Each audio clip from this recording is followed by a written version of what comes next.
Assalamualaikum warahmatullahi wabarakatuh. Perkenalkan, nama saya Nada Widya Chandra Nurani, Prodi Pariwisata Universitas Nasional. Di sini saya akan menjelaskan mengenai materi pertemuan 1 dengan pertemuan 7 mata kuliah akomodasi dan restoran, yang dimana tugas ini dibuat untuk memenuhi nilai ujian tengah semester. Nah, untuk penjelasannya, yuk simak video berikut ini. Yuk. Hotel merupakan sebuah akomodasi yang dikenal pada permulaan abad Masehi yang berasal dari kata inn dengan arti menyewakan sebagian rumah atau ruangan kepada orang lain. Nah, pada tahun 1990 muncul hotel baru yang disebut sebagai extended stay hotel. Nah, sejarah perkembangan hotel ini yang berkembang di Indonesia dibagi menjadi 3 periode. Yang pertama pada masa penjajahan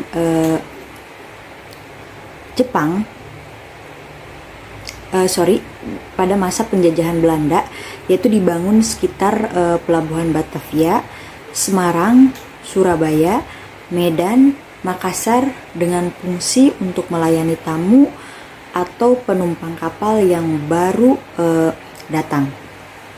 Nah, yang kedua yaitu masa pendudukan Jepang. Di masa pendudukan Jepang ini di Indonesia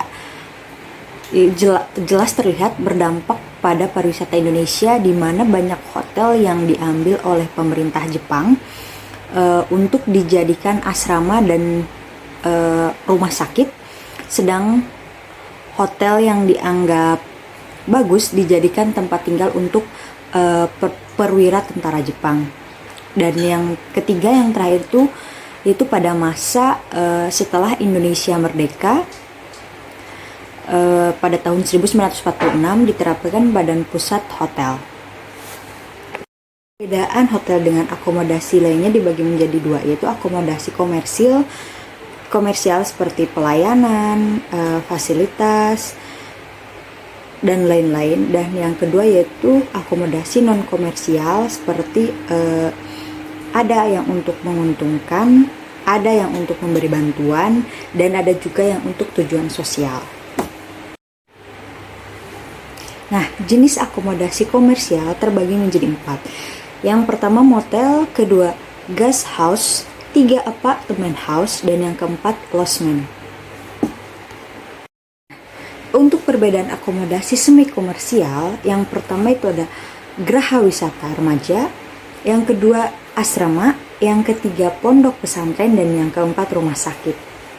Materi selanjutnya berbicara mengenai food and beverage. Nah, food and beverage ini merupakan salah satu departemen yang ada di hotel, karena departemen ini termasuk sesuatu hal yang penting sebab dalam usaha dan hasil keuntungannya yang menjanjikan. Nah, definisi food and beverage secara umum merupakan usaha di bidang makanan dan minuman, sedangkan secara khusus yaitu sebuah bagian dari hotel yang mengurus atau bertanggung jawab terhadap seluruh kebutuhan pelayanan dan makanan dan minuman serta kebutuhan secara komersial dan profesional. Pada umumnya, tata hidang dibagi dalam beberapa, yaitu yang pertama adalah restoran. Restoran ini merupakan suatu ruangan atau tempat di mana tamu dapat menikmati atau membeli makanan dan minuman, karena hal ini merupakan suatu seksi untuk menyiapkan makanan dan minuman bagi tamu yang memerlukannya. Yang kedua ada bar. Ini merupakan suatu tempat secara komersial yang menyiapkan dan menjual minuman baik yang mengandung alkohol maupun tidak. Yang ketiga adalah room service. Ini merupakan bagian yang bertugas dalam pelayanan makanan dan minuman.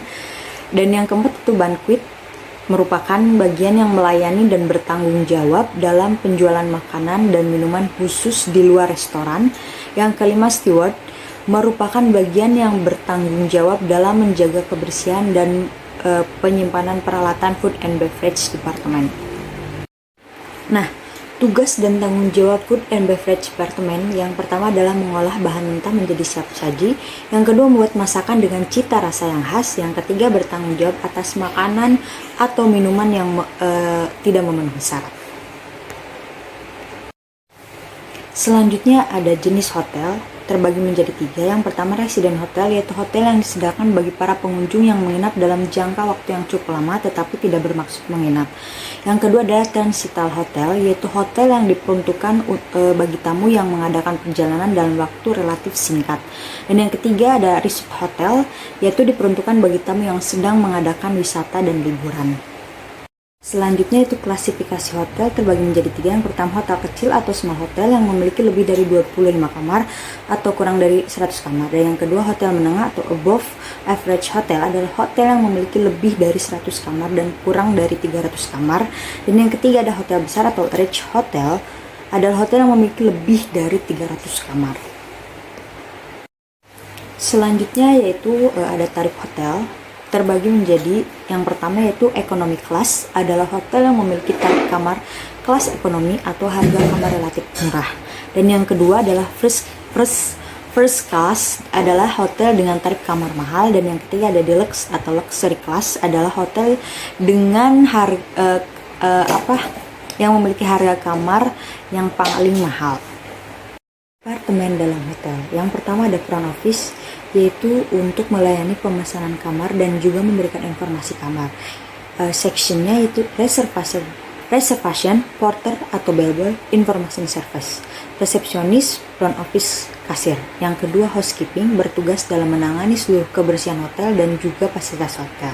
Nah, sectionnya sendiri yaitu ada exclusive housekeeper, room section, public area section, linen section, store section, florist section, laundry, and yang ketiga itu ada food and beverage, melayani pengolahan makanan dan minuman. Nah, sectionnya sendiri ada food and beverage production dan food and beverage service. Yang selanjutnya accounting, yaitu mengurus segala administrasi keuangan, pendapatan dan pengeluaran kas hotel, seperti merancang keuangan hotel dalam 1 tahun, pendapatan anggaran dan alokasi dana pada tiap departemen.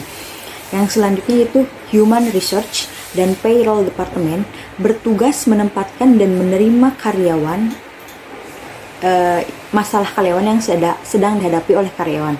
Yang selanjutnya yaitu Purchasing and Inventory Department, yaitu bertanggung jawab atas keseluruhan pembelian, pengadaan, serta seluruh kebutuhan hotel. Departemen selanjutnya yaitu engineering, untuk menangani perawatan maupun perbaikan atas semua alat-alat serta mesin yang ada di hotel jika mengalami kerusakan. Yang selanjutnya yaitu sales marketing, untuk memasarkan hotel kepada masyarakat agar mengalami peningkatan pelanggan tentunya. Dan yang terakhir yaitu security department, yaitu suatu bagian yang menjaga keamanan tamu selama di hotel dan tentunya selama 24 jam.